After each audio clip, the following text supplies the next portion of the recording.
Phoolmati,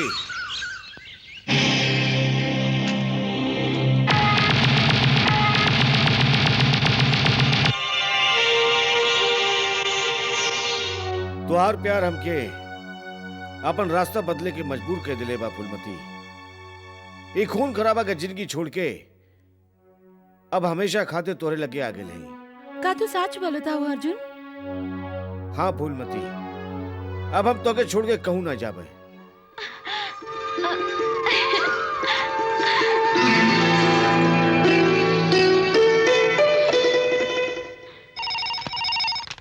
hello Chandrapur police station.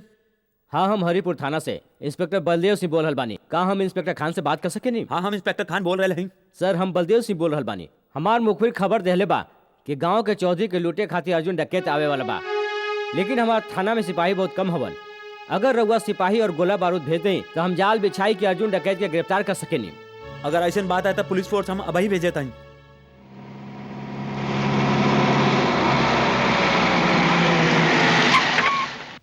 चला जल्दी चला। अरे कहाँ गई ली?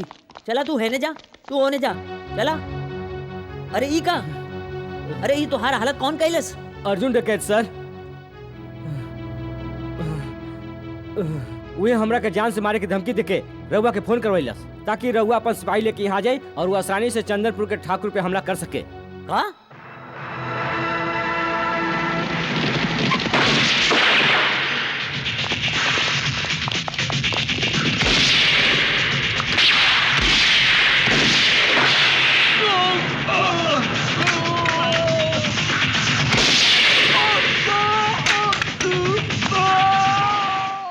जहांगीर खान,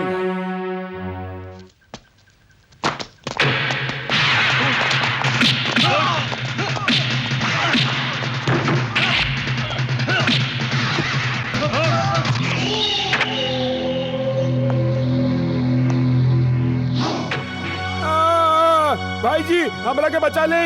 भाई जी दार ही रहल हरामखोर। भाई जी हमरा के बचा ले। एक अर्थी तैयार करा। ये कायरता है अर्जुन डकैत, हमरे भाई के छोड़ी दा। अर्जुन हमार भाई के छोड़ दा, नहीं तो तुहार हम हस्ती मिटाई दे। अर्जुन पुजारी स्लेट पर लिखल ABCD नहीं है जेके तू अंगूर से मिटा दे बा। मिटेगा तो एक एक कह के तू लोगन के बाद ठाकुर। आज एकर बारी है, उठावा के। अरे भाई जी, भाई जी अर्जुन डकैत बचाओ भाई के। भाई जी हमके लेके जा दो। अर्जुन छोड़ दे हमरे भाई के। तोरा के बहुत फायदा पड़ी। मुर्दा का चिता तो तू कई बार देख ले हो बा। आज को जियत मनई के अंतिम संस्कार हम दिखाए तो हमके। अर्जुन छोड़ दे हमरे भाई के। छोड़ दे अर्जुन डकैत। भाई जी छोड़ दो विक्रम के, छोड़ दो अर्जुन, छोड़ दो भैया, हमरा के बचा लो अर्जुन भैया।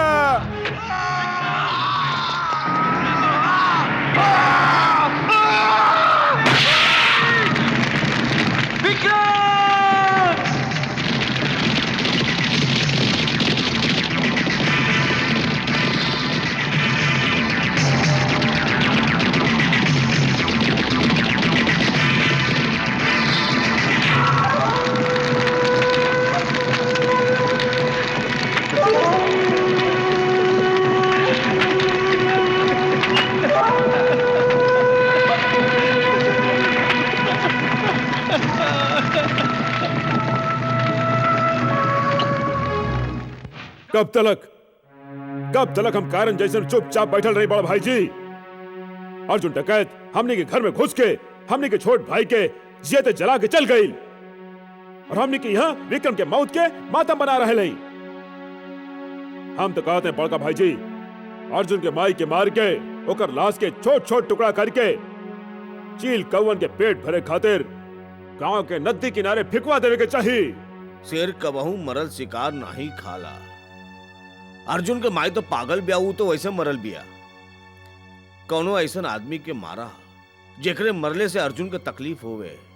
तो भाई जी एक काम कल जाए, हम फूलमती के मार देते हैं फूलमती के मारे के बाद अर्जुन हमनी पे जरूरे हमला करी और ऊ बखत हम पूरा तैयारी के साथ होकर शिकार खातिर बैठल रहा और अर्जुन हमनी का ई चाल के जाल में फंस जाई और फिर हम ओकरा के ऐसन मौत मारब के मौतो ओकर ई मौत देख के कांप उठी।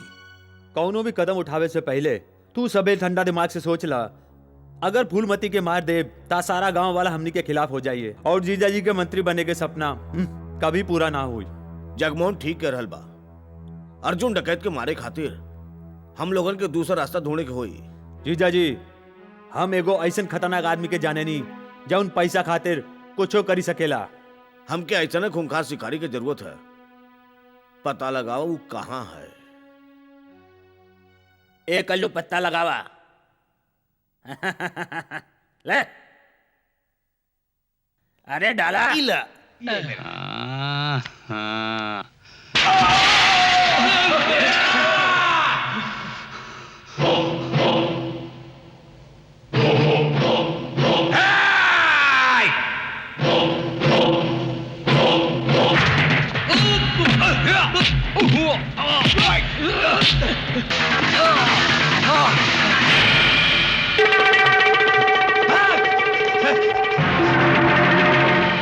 हमका नहीं मारिया, हमका मान नहीं मारिया, माफ कर दे।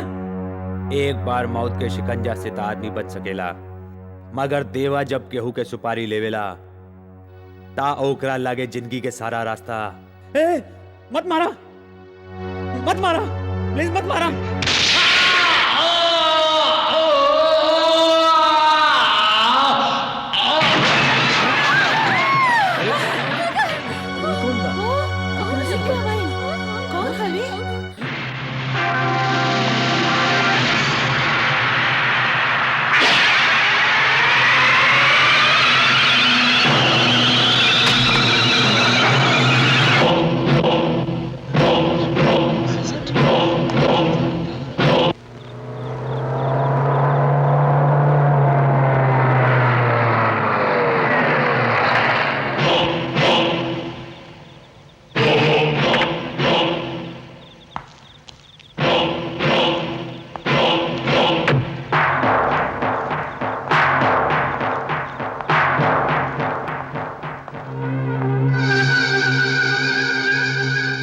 असलम पठान के खून के खबर ता तोहरा के मिलिए गईल होई।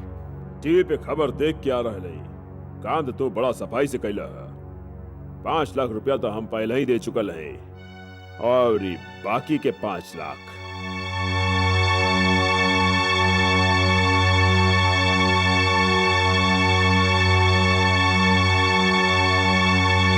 जीजा जी राहुल खातिर शुभ समाचार बा। हम पता कई ले ली हई कि देवा ई वक्त कहाँ हा। अगर तू हमार सार नहीं होता तो हम तोरा के गोली मार देती। उहे ता जीजा जी हम राहुल साला है ना, तारा वो हमरा के बकरी जैसन कैसे हलाल कर सकेली। बकवास बंद करा। तू जौन भी काम करेला आधा करेला। जब तोके देवा के पता चल गई रहल तब ओकरे साथे हमार मीटिंग काहे नहीं तय कैला। अरे जीजा जी माने ली कि राउर दिमाग तलवार की धार से भी तेज चलेला, लेकिन हम राउर साला जगमोहन निराला भी कौनो कम नहीं। कल राउर मीटिंग देवा से हो जाई।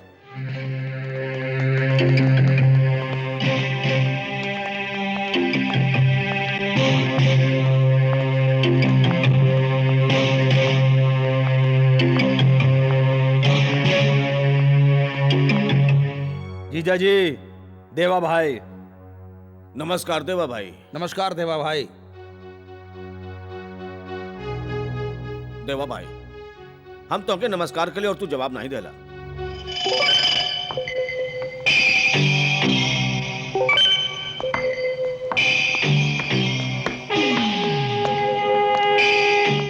देवा खाली ऊपर वाले के सलाम करेला, काम बोला उहे ता काम ता ई है देवा भाई जो टेलीफोन पे बात भइल रहल अर्जुन के ऊपर बचावे के बा। कीमत 30 लाख। देवा एक आदमी के मारेगा 6 के नहीं, कीमत बहुत ज्यादा है। 35 लाख।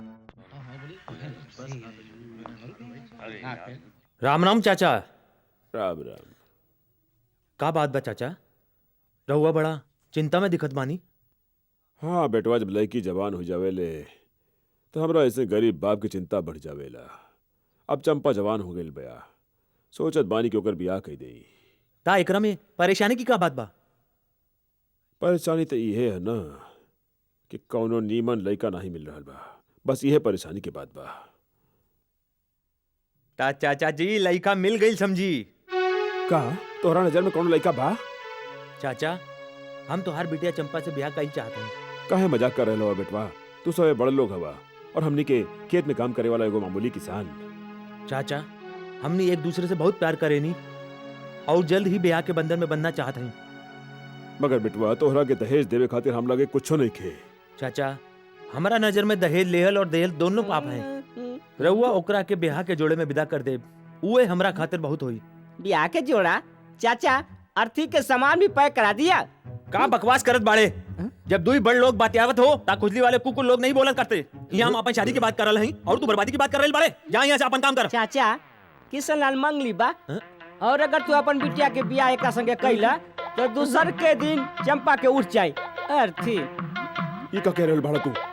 चाचा जी रउआ ई खुजली वाले कुकुर की बात में नहीं आई। ई फिर से गुजावत बाड़ा। हम मंगला नहीं हई, रउआ जाए के ब्याह की तैयारी करी। चाचा जी अगर रउआ के हमरा पे भरोसा नहीं खे तो कोनो पंडित से पूछ ली और एक कुंडली दिखा ली। ई मंगला है मुआ पगला है। किशन लाल इतना बड़ धोखा हमरा की तोरा से ये उम्मीद नहीं रहल। चाचा जी कालिया तो हर जात को बेदा मारू। नटखट बनारसी तू हमारा घर बसे से पहले उजाड़ देला, हम तो वहाँ के जान से मार डालो। तो मार देना। अरे तेरे प्यार में हम मर के भी अमर हो जाए, पर हमरे जीते जी कोनो और से तोहार ब्याह ना होवे दे।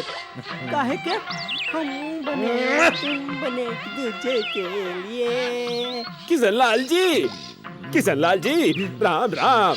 अरे बड़ा जल्दी में लागत बड़ा। अरे कहाँ जात हवा तू? हम नरक के सैर करे जात हई, रउआ हमरा संगे चलब पसंद करब? पंडित के साथे ऐसा बात ना कहिए किशन लाल। ये बतावा समस्या का है तोहार? हो सकेला हमरे द्वारा तोहार कल्याण हो जाए। पंडित जी रउआ खुदे एगो कल्याण केंद्र हई, तू हमार का कल्याण करबा? हमरा बहुत गंभीर समस्या बा, तू सुनबे पसंद करबा? हाँ। ता सुनी। नटखट बनारसी ने हमार होने वाला ससुर के बता देलस कि हम एक मंगली लड़का हई और अब वो अपन बेटी के ब्याह हमरा साथे नहीं कल चाहत हवे। वो समझलन कि स्वागत वाले दिन उनकर बिटिया सीधा ऊपर चली जाई। हाँ अरे नटखट बनारसी कमन होए वाला भविष्यवाणी करे वाला? अरे वो कौन अंतर्यामी है का? और इहवा तो खाली शनि पंडित ही भविष्यवाणी कर सकेला। एगो काम करा, तनिया अपन सोच हाथ दिखावा। सीधा वाला? हाँ। अरे अच्छा। तो उल्टा हवे। पंडित जी हमार हाथ की रेखा का कहत बा? किशन लाल हाँ।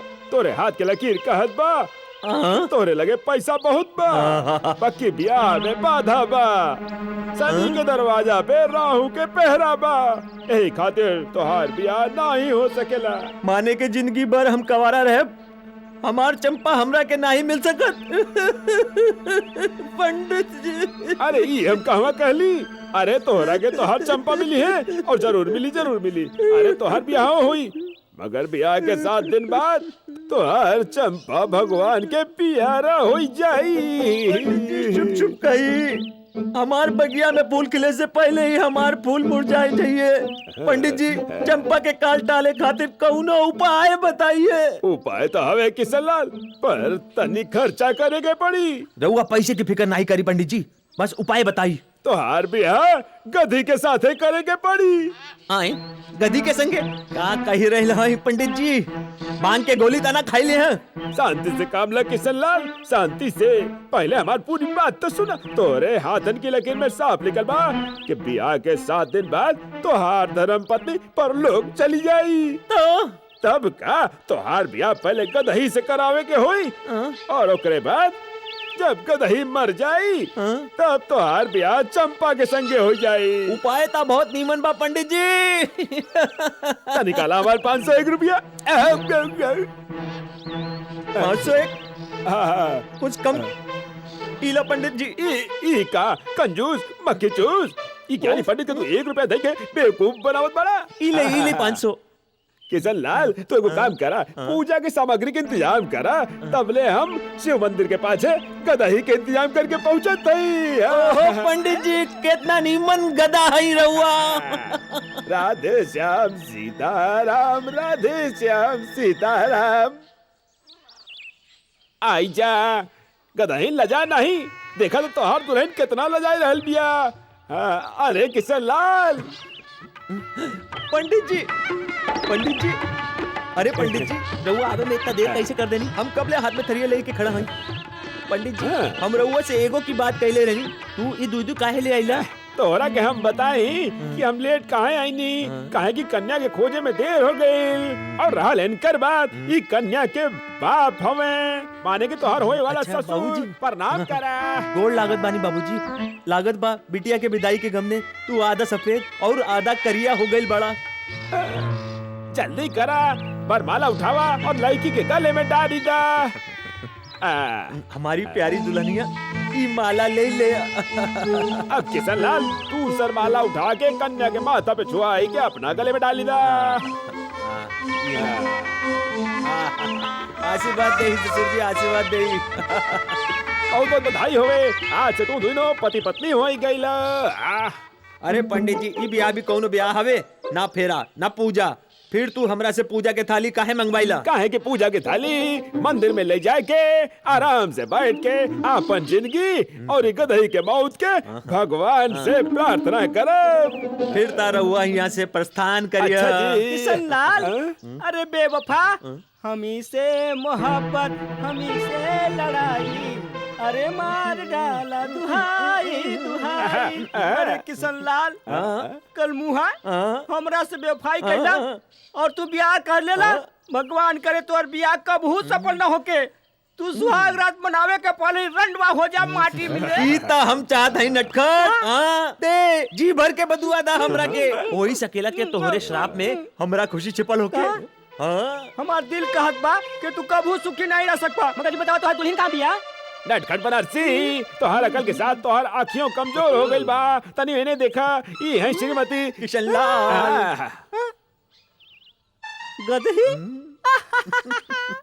तू गधी के संगे ब्याह कैला? तू मुबारक होके, तू यही के लायक रहा। ये मुबारकबाद 60 दिन के बाद देला, जब ये गधी की अर्थी यहाँ से उठी और हमार चंपा की डोली हमरे घरे आई। टन टन टन। हमके रंग दे, रंग दे, रंग दे।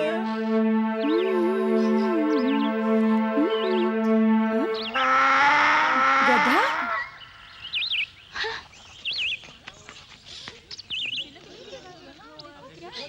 नटखट बनारसी, आईनी मालकिन, ओहो हो। कहीं मालकिन, ई गधा के बनले बा और एक के गले में माला के डलले बा? ई माला नहीं बरमाला है और ये गधा नहीं गधी है। पूछी काहे? काहे? काहे की तोहर मामी है। का बकेती कर रहल बाड़े? पागल हो गए का? पागल हम नहीं की भाई, पागल तो तोहर मामा भइल हवन जे एकरा संगे बियाह कैले हवन। अरे नटखट बनारसी, हमरे भांजी से का आग लगाए रहल बाड़े हमरा बारे में? अरे किसनवा, ई जे तू स्वर्ग से अप्सरा बियाह के लाइल बड़ा, ओही के बारे में बतावत है। सुना हमरे खानदानी बावर्ची, तू जाई के अपन काम करा, हम अपनी भगिनी के सब कुछ बताई दे। अंडरस्टैंड? रंग बिरंगा अंडा। मामा जी, ये सब का तमाशा है? फूलमती तमाशा नहीं है, ई त घोर अन्याय है। ते जानते हवे हम बचपन से मंगला हई और जेब से कंगला हई। हम चंपा से बहुत प्यार करेनी, लेकिन पंडित जी के कहे अनुसार हम एक गधी से ब्याह कर लेनी और 7 दिन बाद जब ही मर जाई हम चंपा से ब्याह कर ले। अगर ये बात है मामा जी, तो बहुत खुशी की बात है। देखा, 8 पर रोज तू अपन डोली सजा के रखिया, क्योंकि दिलवाले दुल्हनिया ले जाइए। पर 7 दिन में हमारी सौत ई गधी ना मरल तो? हाँ मामा जी, अगर 7 दिन के अंदर गधी ना मर लेता? ओम नमः शिवाय, जय गणेशाय, ओम नमः शिवाय, जय गणेशाय। अरे होवे के कहा, ये गदही जिंदगी भर किशन लाल के पत्नी बन के रही। अरे पंडित, अगर ये गदी नहीं मरल ता तू गधे की मौत जरूर मरबा, समझला? राम नाम जपना, राया माल अपना। हाँ?